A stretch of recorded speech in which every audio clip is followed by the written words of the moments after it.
India आप तक समाचार, कड़वा लेकिन सच। बातम्यांच्या या भागाचे प्रायोजक आहे भंगाळे गोल्ड जलगाव। सोनं खरेदीसाठी विश्वासाचं एकमेव नाव भंगाळे गोल्ड। नमस्कार, मैं हूं आनंद शर्मा और आप देख रहे हैं इंडिया अब तक न्यूज, जहां खबरें सिर्फ बताई नहीं जाती, समझाई भी जाती है, क्योंकि यहां बात होती है कड़वा लेकिन सच की। जलगांव शहर महानगर पालिका, लगभग 2.5 साल की लंबी प्रतीक्षा और आखिरकार शुक्रवार 6 फरवरी को शहर को महापौर और उप महापौर पद मिल गया। चुनाव के बाद से जो इंतजार था वह खत्म हुआ और महानगर पालिका की राजनीति में एक नया अध्याय शुरू हुआ।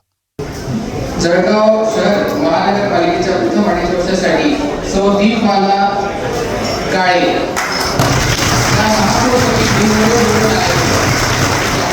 जळगाव शहर महानगरपालिकेच्या प्रथम अडीच वर्षासाठी श्री चौधरी मनोज सुरे हे उपमहापौरपदी बिनविरोध निवडून आल्याची या ठिकाणी जाहीर करण्यात। भारतीय जनता पार्टी और शिवसेना यानी महायुति के पार्षद और कार्यकर्ता बड़ी संख्या में महानगर पालिका पहुंचे।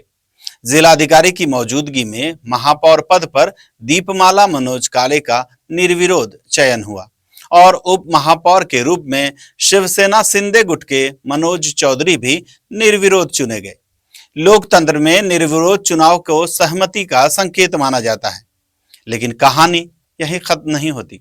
कहानी शुरू होती है समय से और समय की कीमत से। विशेष सभेला सुरुवात होत आहे। कृपया सर्वांनी आपापल्या जागेवर क्योंकि महापौर चुनाव के का पहला दिन था और कई पार्षद समय पर पहुंचे ही नहीं थे। मंच पर जिलाधिकारी मौजूद, अधिकारी मौजूद, लेकिन सामने कुर्सियां खाली। यह सिर्फ एक दृश्य नहीं है, यह उस मानसिकता का आईना है जिसमें समय को भी गंभीरता से नहीं लिया जा रहा। बहाना बनाया जा सकता है, पहला दिन था, उत्साह था, जश्न था, लेकिन सवाल यही है कि अगर शुरुआत ही देर से होगी तो काम समय पर कैसे होगा। कहा जाता है कि first impression is last impression, और जनता को यह पहला इंप्रेशन ही अच्छा नहीं लगेगा। मंच पर नगर सचिव थे, मनपा आयुक्त श्रीमान ढेरे भी मौजूद थे और दबी जुबान में यह चर्चा भी सुनाई दे रहे थे कि अब फैसलों की दिशा बदलेगी। अब मनमानी की जगह जवाबदेही आएगी। किसकी मनमानी ये आप समझ रहे होंगे। राजनीति में चेहरे भी बहुत कुछ कहते हैं और कभी कभी तालियां भी भविष्य की राजनीति समझकर बजाई जाती है। महापौर के चयन के बाद जुलूस निकला, स्वागत हुआ और फिर महापौर ने अपना केबिन संभाला।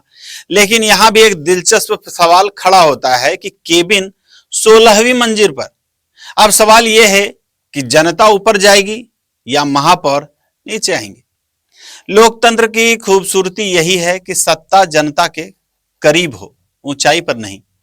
जब आम आदमी को लिफ्ट का इंतजार करना पड़े तो दूरी सिर्फ मंजिलों की नहीं रह जाती, व्यवस्था और जनता के बीच भी बढ़ जाती है। शायद यह सही समय है कि महापौर का दफ्तर वहीं हो जहां जनता बिना झिझक पहुंच सके, यानी पहली या दूसरी मंजिल पर। कुल मिलाकर शुक्रवार का दिन महायुति के लिए राजनीतिक तौर पर अच्छा रहा। अब अगली परीक्षा काम की है। समितियों का गठन होगा, अध्यक्ष चुने जाएंगे और शहर की समस्याओं का समाधान कितनी तेजी से होता है यह तो आने वाला वक्त तय करेगा। इंडिया अब तक न्यूज परिवार की ओर से महापौर और उप महापौर को शुभकामनाएं। उम्मीद यही है कि जलगांव को अब अच्छे फैसले नहीं, परिणामों की राजनीति देखने के लिए मिले। अगर आपको यह विश्लेषण पसंद आया हो तो वीडियो को लाइक जरूर कीजिए, चैनल को सब्सक्राइब कीजिए और कमेंट जरूर करें। मैं आनंद शर्मा, इंडिया अब तक न्यूज से, कड़वा लेकिन सच। फिर मिलेंगे। जय हिंद। विश्वास सदियों का, विरासत अपनों की, हर पीढ़ी जिसे पहचाने वो चमक रतनलाल सिवाफना ज्वेलर्स की। इंडिया आप तक समाचार, कड़वा लेकिन सच।